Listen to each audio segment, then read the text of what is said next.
Hello, my name is Russell Myers. Welcome to Issues Unite. So, Saudi Arabia has been making some very surprising, even shocking, decisions. You can say lately, but it actually started last year. So let me start with last year. Early last year, uh, the United States, Biden tried to talk Saudi Arabia into increasing oil production, which I'm going to come back to that toward the end of this video, but they tried to get Saudi Arabia and OPEC to increase production. Saudi Arabia and OPEC refused to do this. At one point, Biden was trying to call Saudi Arabia on the phone, and they would not pick up. Later in the year, Saudi Arabia said they were actually going to decrease production by 2 million barrels a day. So, completely against everything that the United States wanted us to do. And in fact, they wanted Saudi Arabia to take part and sanction Russia. And instead, Mohammed bin Salman met with Vladimir Putin last year and has met with China on multiple occasions. So they've made the agreement also to sell oil to China in yuan instead of dollars. Then, last year, Saudi Arabia came to a ceasefire agreement with the Houthi rebels in Yemen. Now, that ceasefire officially ended in October, I believe, but there has been no resumption of armed hostilities between them. So the ceasefire between Saudi Arabia and Yemen is holding. So Saudi Arabia also late last year, started expressing an interest in joining the BRICS alliance. Brazil, Russia, India, China, South Africa, but they may have to change that name because more and more countries are expressing an interest in signing on to the BRICS alliance. So the latest development in all of this is, well, some of the latest, couple of weeks ago, or last week, I believe, Saudi Arabia met with Iran in a peace agreement, which was moderated by China. So they're moving forward with this. These conflicts between Arabic countries, you got Saudi Arabia, Yemen, and Iran, all with good relationships with Russia and China, and all ceasing their hostilities with one another. Well, here is the latest. The Europe, G7, G whatever, and the United States have been discussing imposing an oil price cap on OPEC. So Saudi Arabia has made the announcement that if any country imposes a price cap on them, that they will not sell oil to that country. This is a very big development. Something nobody else is talking about is that Saudi Arabia has been arming and funding different terrorist groups. There has been this historic, clash going on for longer than any of us have been alive between Sunni and Shia Muslims.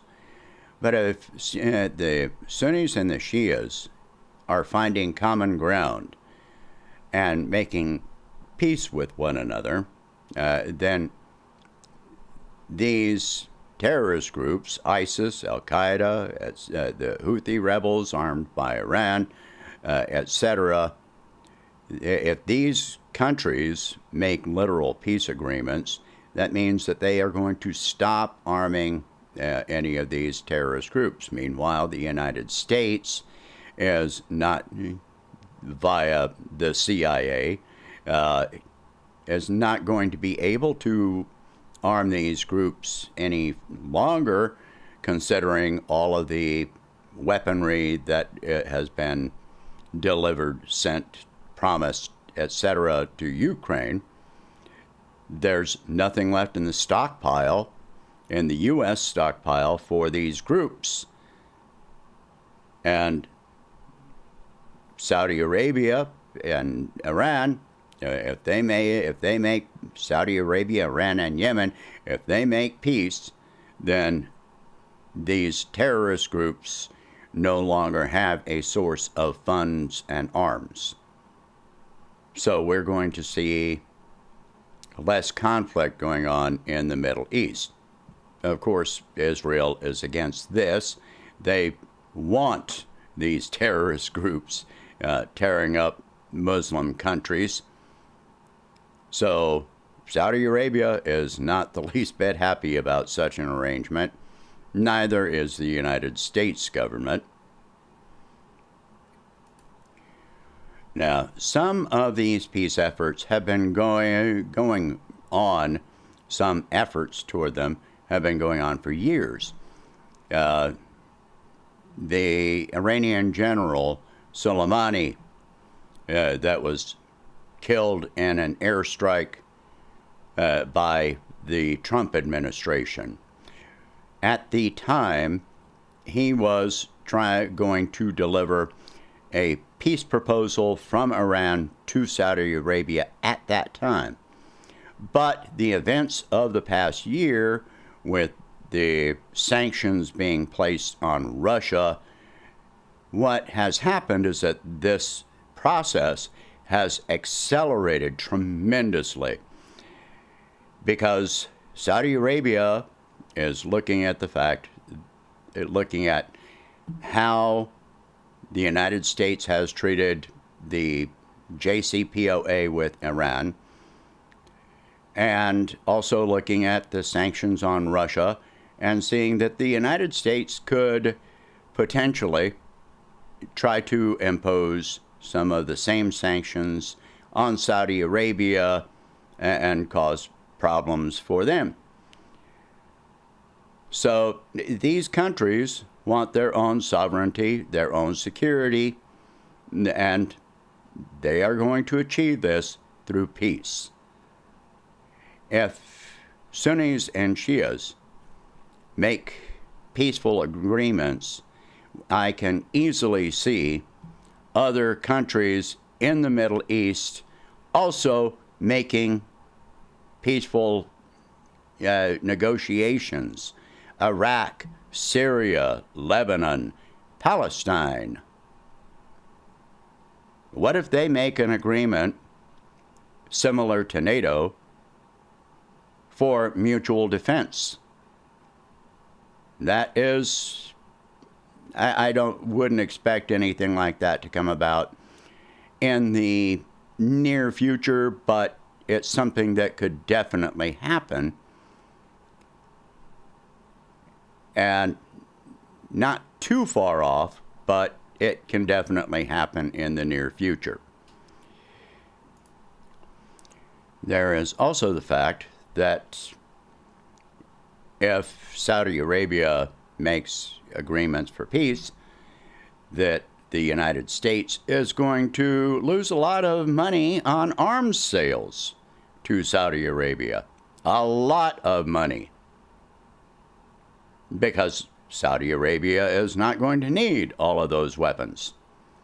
And since the United States is actually trying to get some weapons back from Saudi Arabia to send, like the Patriot missile system, to send to Iraq, to Ukraine, well, there's no more arms that the United States can actually offer that is going to be delivered within years.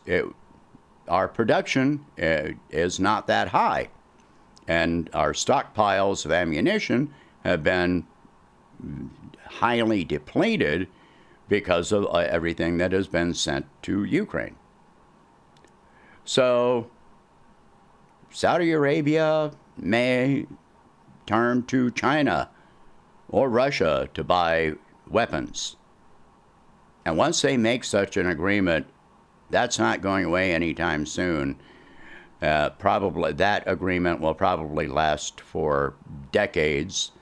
And China and possibly Russia can actually deliver on any weapons contracts.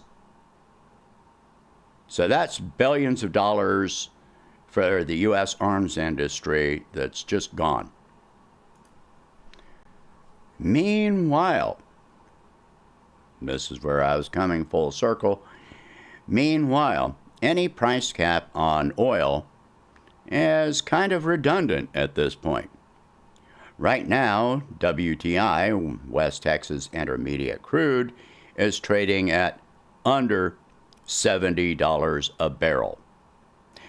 The implications of this is that sales, demand for oil is down.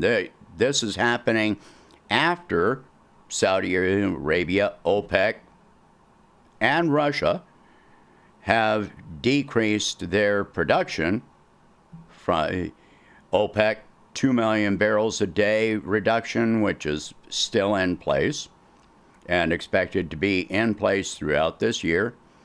Russia has decreased oil production by 500,000 barrels a day on top of that. So that means that in spite of China opening up and their oil demand increasing, global demand, at least for the West, has decreased. So that means American oil companies are going to be kind of out in the cold. How long will this last? How much lower will oil go? Who knows? But with these conditions, this means that the way this is turning into West versus East. We cannot, though our administration thinks that we can threaten OPEC into increasing production. We saw how that worked out. So these are very good developments. And I've been hoping that these peace talks would move forward for several years now, and now they are. Countries are moving toward peace talks instead of warfare. And this is very good news for all of us, whether we not good for the U.S. weapons or oil industries, but for global peace, for the economies of these countries. These are all very good developments. All right, so share this video, talk about these subjects. If you can afford it, please donate whatever you can to help expand this channel and my presidential campaign, and I will catch you in the next one. Thank you for watching. Have a good day.